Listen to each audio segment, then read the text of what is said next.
Thanks very much, Max. Just a very short introduction for those who have not met me. I'm Chun Hong from the Public Service Division in the Prime Minister's Office. My office is specifically called PS21, which is Public Service for the 21st Century, which was a movement that was started 20 years ago, this month actually, where the public service in 1995 decided that the public service needed to constantly innovate, constantly refresh itself, empower officers so that we can collectively, as a whole institution, be always in time for the future. So that has been our kind of guiding philosophy for the past 20 years, and we have constantly been trying to find ways to improve the public service so that we can do a better job for the country and for the people that we are serving. So that's the context of my office, and today's context for us is, and the agenda is what we loosely call public service transformation. It's quite a big word, or you can call it public service reform if you want. But what we're really looking out for is how do we become a public service that is one, right? One in the sense that we are united, that we're able to work across boundaries, that we place citizens at the center of everything that we do. So all too often we have national objectives in mind, right, in terms of our policies and so on. And we frequently find that when it comes down to the last mile, to the delivery, one size fits all doesn't quite work. So how do we become more citizen-centric in our approaches, whether it's in terms of policy formulation or in delivery? And the ultimate aim that we are really after is how do we strengthen public trust between the government and the people? So all these things that we do and so on, well, delivery standards needs to go up, policies need to be more customized, more impactful and so on. But at the end of the day, we want to have a stronger relationship of trust where, well, without trust, there is no legitimacy, right? you can't operate based on whatever. So really it's with that end goal in mind. When we have a strong relationship of trust, people believe and trust that the government is acting in their best interest. So there are many things that we are trying to do in terms of that. Some of it is catching up. So you have heard of Singapore as a very good public service and so on, but we are not ashamed to admit that in certain areas, especially in terms of population inflows and so on, we have grown at too fast a rate that is causing strains on the infrastructure side and on the kind of jobs side as well. So because of the competitive pressures in terms of physical space and jobs and so on, there's been a real unhappiness among the Singapore public. And we are really trying to see how best we can catch up. So that's just one example of that. But what I'm really trying to get to is this notion that public service reforms and so on is not dissociated from the context that each country is operating in. So I'll just cite 5 trends that are from the Singapore's context that will help inform us when we talk about public service shifts, right, and so on. How do you calibrate? Because it's always a spectrum, right? When we talk about from transactional to a relational government, it's not one or the other. It's actually, in some instances, you still have to be very good at the transactional stuff. But in other areas, then you do more relational work. So how do you then decide where should the calibration lie? And to us, it's a question of what are the trends that we face as a country, and then use that to inform us on what are some of the areas that we should look at. So 5 trends. The first is changing citizenry, which I think most countries are experiencing. So demographic changes, well, for us quite uniquely, we are one of the fastest aging populations.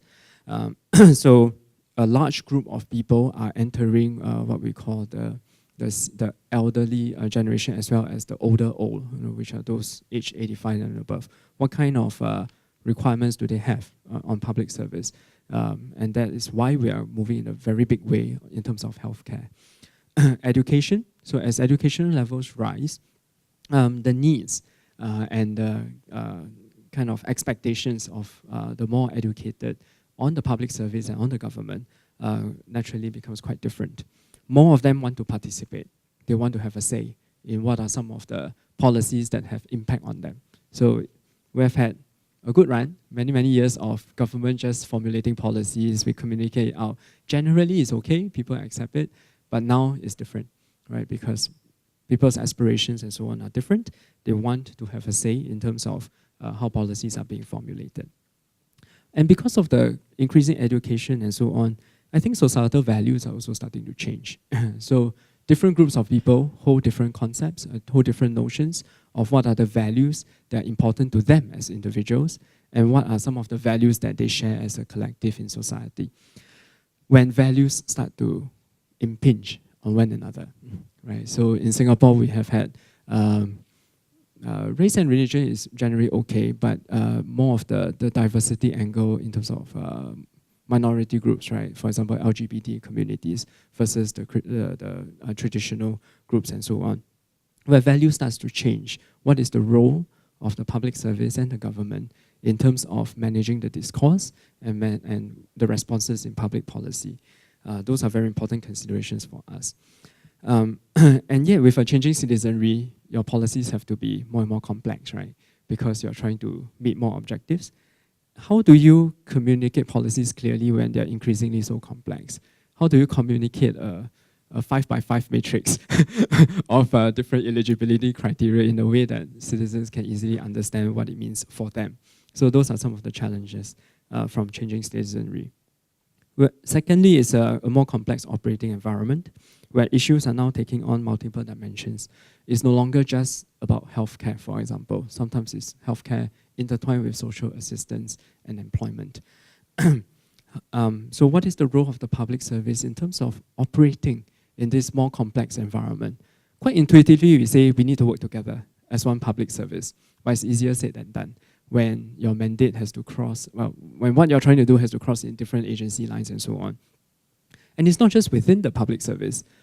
What does that have to, what kind of implications does that have on in terms of the relationship between the political leadership and the public service? Because each of them also have their own objectives. How do you navigate that as a public service? Third is on technology. But I think that is an area that we have not fully exploited the opportunities as a public service. So even in Singapore, where we are quite good in terms of e-government services and so on, but that's still kind of, I would describe it quite bluntly as a digital analog of a physical form or a physical process, right? And we are putting everything online in e-gov and so on, but it's just the same piece of paper, same format, but it's on the website. Are we really harnessing what technology is able to provide today in terms of superior experiences? And I emphasize the word experiences in service delivery for the citizens. Technology also presents challenges, in particular social media. So government no longer has one voice. You can only speak once, right? You're still one press release, maybe a couple of posts on Facebook and so on. But the people are talking all the time. How do you navigate and how do you make sure that your voice is heard in such a new operating context? Something unique to Singapore is human capital constraints. So I mentioned that our population has been growing too fast. As a country, we have decided that we will slow down the rate of population growth, which in turn impacts how fast we can grow our labor force. And the public service has decided for itself that we will also moderate the speed at which we can take on and employ people in the public service so as we don't compete with the private sector for manpower. So with a very low manpower growth situation, how do we continue to build the capabilities to deal with emerging issues of the day? Right? So for example, cyber terrorism is something quite emerging as a threat. We have set up a new center to deal with that. But how do you make sure that you are able to adequately staff it with the people and people with the right skills, right, in order to do the new areas of work? Lastly, the fifth trend as a societal trend is changing perceptions of career and work. I think that is something that is common to all countries. The new generation of officers, and it's the same, right? Every single generation of workers, there's a certain difference in how they operate. So Gen X versus Gen Y, millennial generation, and so on. So quite interestingly, some of our, well, you know, in the aftermath of Mr. Lee Kuan Yew's passing, we have had quite a lot of senior civil servants come back to share what were some of the values and ethos that Mr. Lee held. And some of the things that they said is that in the past, public officers were just willing to go all out and do what needs to be done. They don't need praise, right? In fact, if you don't get scolded, you know that you're doing well. And in today's generation, if you scold them, they want to die, right? Or they're just like wanting to quit straight away and so on. So even though the kind of, well, the work is changing, but the people's aspirations and expectations of what they're looking for in a career is also changing.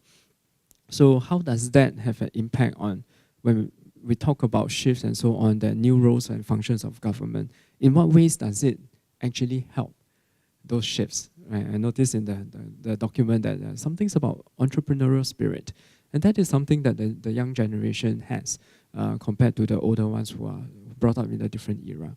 But yet there are also challenges, particularly in retention. Right? So if their notion of a career is no longer a lifelong one, but a series of experiences throughout their life, every experience lasts for about 2 to 3 years, how do you build up that kind of institutional strength, right, and capacity to deal with the issues? So those are the 5 trends that we see in Singapore, and I feel that it's important to acknowledge that every single country, every single jurisdiction has different societal trends, demographic trends, and so on that you have to face, which will then help you inform on what are the kinds of shifts that you need to make as a public service, and more importantly is to what extent should you be making those shifts, because I think that the ability to calibrate and find the right balance will be quite essential. Right. So that's all I have. Thank you.